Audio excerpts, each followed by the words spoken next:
Hello friends, welcome back to our channel அம்மாவும் பொண்ணும். இன்றைக்கி நம்மளோட ரெசிபி தூதுவளை துவையல்.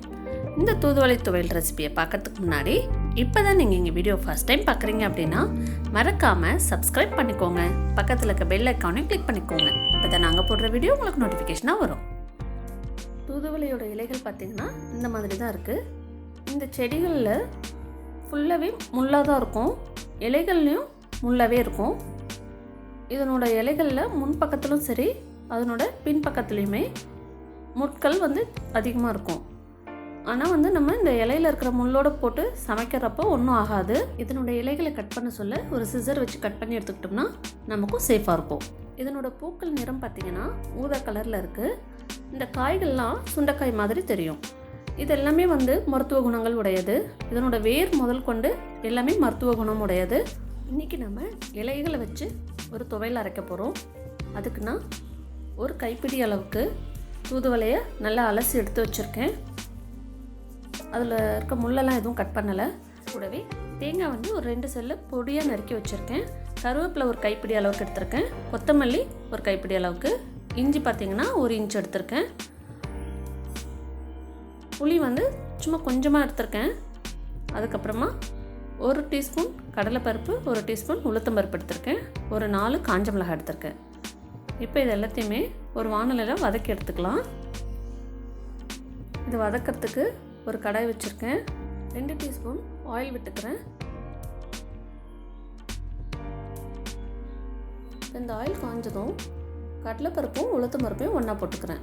இது கொஞ்சம் வறுபடட்டும். கொஞ்சம் செவந்து வந்த உடனே காஞ்ச மிளகாவை ஆட் பண்ணிக்கிறேன். இது கூடவே ஒரு துண்டு இஞ்சியும் பொடியாக நறுக்கி கட் பண்ணி போட்டுக்கிறேன். இது கூட கருவேப்பிலை, கொத்தமல்லி எல்லாத்தையும் ஆட் பண்ணிக்கிறேன். இதில் நம்ம வேணும்னா கருவேப்பிலை இன்னும் கூட அதிகமாக போட்டுக்கலாம். இப்போது தூதுவளையும் ஆட் பண்ணிக்கிறேன். இது எல்லாமே நல்லா வதங்கி வரட்டும்.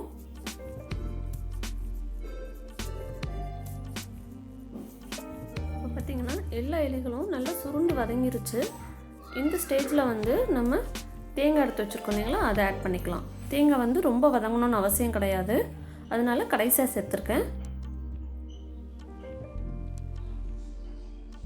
சும்மா கொஞ்சம் அப்படி வதக்கி எடுத்தோம்னா போகிறோம். இது எல்லாத்தையும் ஆறட்டும்னு சொல்லிவிட்டு ஒரு மிக்ஸி ஜாரில் ட்ரான்ஸ்ஃபர் பண்ணிவிட்டு அரைச்சி எடுத்துக்கலாம். நல்லா ஆறின பிறகு நம்ம அரைக்கணும். இதுக்கு தேவையான அளவுக்கு உப்பு சேர்த்துக்கிறேன்.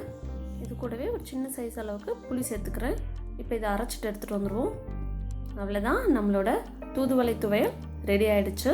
இந்த தூதுவளை இலையை துவையலாவோ இல்லை ஏதாவது ஒரு வகையில் உணவில் சேர்த்துக்கும்பொழுது இரும்பல், இரைப்பு நோய் இந்த மாதிரி எது இருந்தாலுமே க்யூர் பண்ணுது. அது மட்டும் இல்லைங்க, கால்சியம் சத்து அதிகமாக இருக்கிறதுனால இது எலும்பு பலப்படுத்துறதுக்கும் நம்மளோட பித்தத்தை தணிக்கிறதுக்கும் கண் பார்வை தெளிவாக இருக்கிறதுக்குமே ரொம்பவே பயனுள்ளதாக இருக்குது.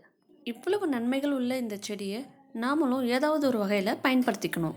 இந்த துவையல் ரெசிபி உங்களுக்கும் பிடிச்சிருந்ததுன்னா உங்கள் ஃப்ரெண்ட்ஸ் அண்ட் ஃபேமிலியோட ஷேர் பண்ணிக்கோங்க. மறக்காமல் உங்கள் வேல்யூபிள் கமெண்ட்ஸையும் என்னோட ஷேர் பண்ணுங்கள். மீண்டும் அடுத்த ரெசிபியில் அம்மாவும் பொண்ணும். தேங்க்யூ ஃபார் வாட்சிங்.